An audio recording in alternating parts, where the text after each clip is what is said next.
को अपने बराबर का आदमी दे रहे, ये अमानवीय है। अगर बाबा साहब होते तो वो भी नकारते। लेकिन हमें अभी मुझे तो इस बात के लिए बिल्कुल भी समझ में नहीं आ रहा कि इसका उपाय क्या है। पढ़े लिखे लोग सुन लेते हैं और घर चले जाते हैं, अनपढ़ लोग सुन लेते हैं फिर चले जाते हैं, महिलाएं सुन लेती हैं और फिर घर चली जाती। करेगा कौन? तो मैं समझता हूं ये वक्त आ गया, हमें करना चाहिए और ईमानदारी के साथ। जो लोग यहां बैठे हैं, आपसे बहुत बड़ी उम्मीद है। आप कोई गीत संगीत सुनने के लिए नहीं आए, आप आनंदित होने के लिए नहीं आए, आप गवाह बनने के लिए आए हैं उस आंदोलन के जो 94 वर्ष पहले बाबा साहब ने शुरू किया था, आजादी का आंदोलन। हमें परंपराओं से मुक्त होना चाहिए। वे परंपराएं जो हमारे स्वाभिमान को चकनाचूर करती हैं। हमें कारोबार के क्षेत्र में आगे आने चाहिए।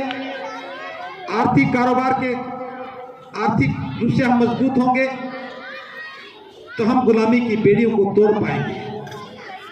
लेकिन मैं देख रहा हूं, मैं बताना चाहता हूं कि हम पढ़ लिख गए, ये बात सच है। हम समझदार हो गए, ये बात भी सच है। लेकिन समझदार होने के बाद, पढ़ने के बाद क्या किया? नौकरियों में आए। एक तो हमने शहर में बड़ा मकान बना लिया और बच्चों की शादी में बहुत सारा पैसा खर्च कर दिया। इसके अलावा व्यवस्था निर्माण के लिए हमने कोई काम नहीं किया। हमें व्यवस्था निर्माण के लिए काम करना चाहिए था। और व्यवस्था निर्माण के लिए काम ये होता, हम मकान बाद में बनाते, पहले दुकान बनाते। पहले दुकान बनाते फिर मकान बनाते। एक दुकान बनती तो 2 मकान भी बन जाते। लेकिन हमने सारा पैसा मकानों में लगा दिया। बच्चों के पास नौकरियां नहीं है, करने को काम नहीं है, पिता की पेंशन के सहारे जिंदगी की दौड़ खींच रही है। अब भी समय है, हमें संभलना चाहिए। हो सकता है मेरी बात ज्यादा अच्छी ना लगे, फिर भी खतरे के प्रति आगाह करना मेरी जिम्मेदारी बनती है।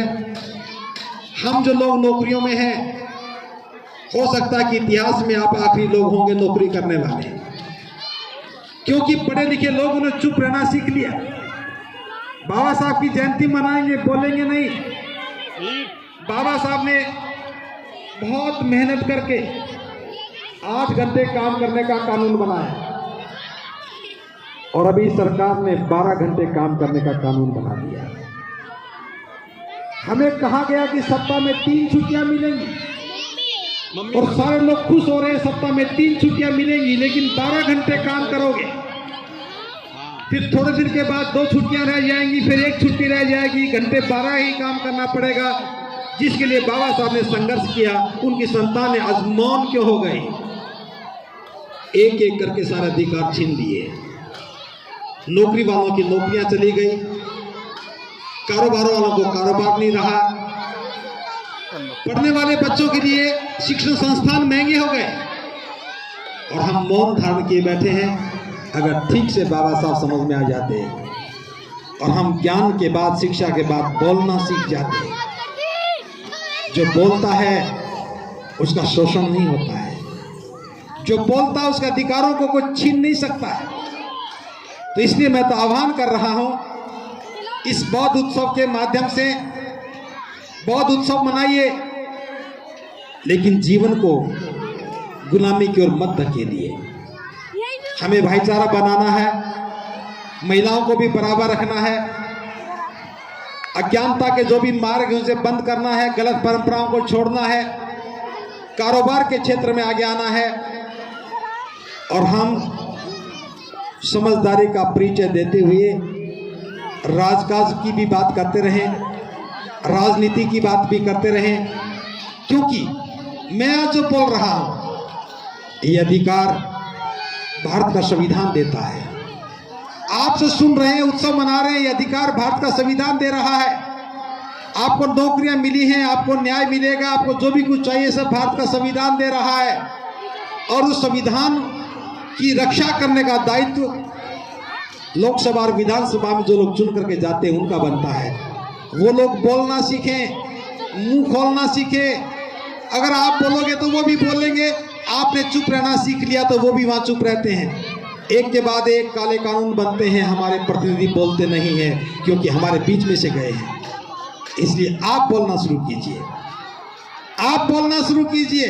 हम जब बोलने लगेंगे तो हमारे प्रतिनिधियों को लगेगा कि उन्हें बोलना पड़ेगा। अगर वो नहीं बोलेंगे तो गूंगे बहरों को हमें रोकना होगा ताकि वो वहां ना जाएं। संविधान की रक्षा करने की जिम्मेदारी हम सब लोगों की है। अगर चुप रहे, आनंद लेते रहे, बस नौकरी के दिन गिनते रहे, तो फिर हो सकता है कि ये उत्सव मनाने की जीवन में अवसर ना मिले। इसलिए जीवन में उत्सव मनाना है, धर्म उत्सव मनाना है, बौद्ध उत्सव मनाना है, तो अपनी आजादी को बरकरार रखना होगा। गलत परंपराओं कुरीतियों से बाहर निकलना होगा।